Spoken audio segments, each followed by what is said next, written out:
beauty of Portsmouth Harbor is ageless. Its mouth open to the cold, unforgiving Atlantic, welcoming mariners for centuries. Through and past a rocky coastline as challenging as they come. The iconic Whaleback Lighthouse sits at its entrance, helping guide mariners. Its purpose still clear. Less so to modern boaters is the island just behind it, with its wooden house and tower abandoned over 60 years ago.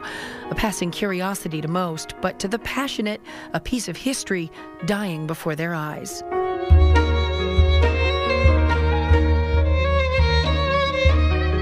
"50 years this year I've been lobstering. And I've been going by that for the last half century and watching it deteriorate." Dave is among the locals that has held on to the story of Wood Island and that of the hardscrabble men that manned its turn-of-the-century life-saving station for 40 years, starting in 1908.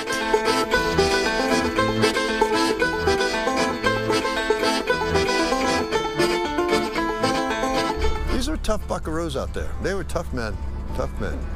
Men who watched for shipwrecks, surf men who jumped into lifeboats pulling 21-foot oars to rescue mariners in distress. Their motto, we have to go out, but we don't have to come back. Think about that.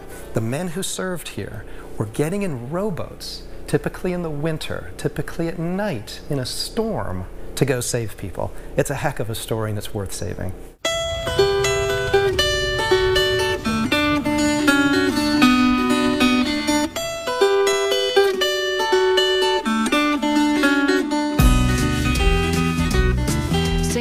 Family has deep roots in the area. He's helped spearhead the Wood Island Life-Saving Station Association, or WILSA. So nearly 7 decades after the last of the surfmen moved ashore to the Coast Guard station in Newcastle, it's working to preserve their story by saving the station. It was really a wreck. Every year, as we were raising money for this, I was wondering after the winter if this building would still be here. And it barely was, but it was. The nonprofit has been working closely with, among others, the National Park Service and the EPA. The island is public, owned by the town of Kittery, Maine, but the project has been financed with help from the state of Maine, federal grants, and donations. Its new story laid out in 3 phases. Phase 1, the summer of 2016, clean the building of hazardous materials and rebuild. It was toxic bird guano. It was asbestos everywhere. Strip it down to its bones, rework from the basement to the watchtower, and put on a new roof. I've been going out here for 5 years or so to actually replicate the structure that was here, and the timber framing. We got, really traditional timber framers who did a great job in replicating the structure here, and we knew pretty much almost everything that was here through old photographs and through the plans, the original plans, and plans of other life-saving stations. The building is 2 stories. Surfmen slept upstairs above the boat room that stored the original life-saving rowboats. So it's kind of like a fire station for boaters a long time ago. And it became the U.S. Life Saving Service. It became the U.S. Coast Guard in 1915. We are restoring it to the period of time of the 1940s when it was actually a submarine watching station. So there had been some changes from its original structure to the 1940s, where they were watching for submarines out here in the harbor. Portsmouth Naval Shipyard was building the most submarines in the whole world.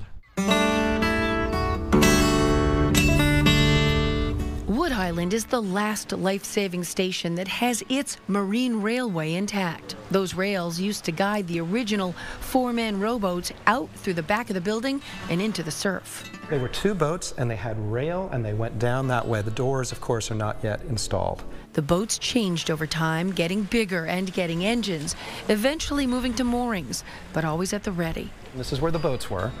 Okay. And in here we have, this is the staircase going upstairs. This is a hallway. This is where the men ate. That's where the meals were prepared, the mess. These rooms in here were where the head man, called the keeper, had his bedroom and office.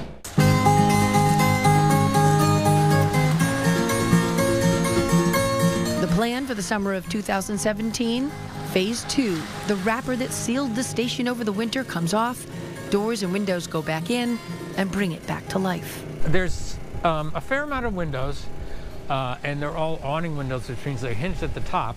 That keeps out the weather but lets the light in. Originally there's no electricity here, so there were actually windows on the inside that would let the daylight in through the structure too.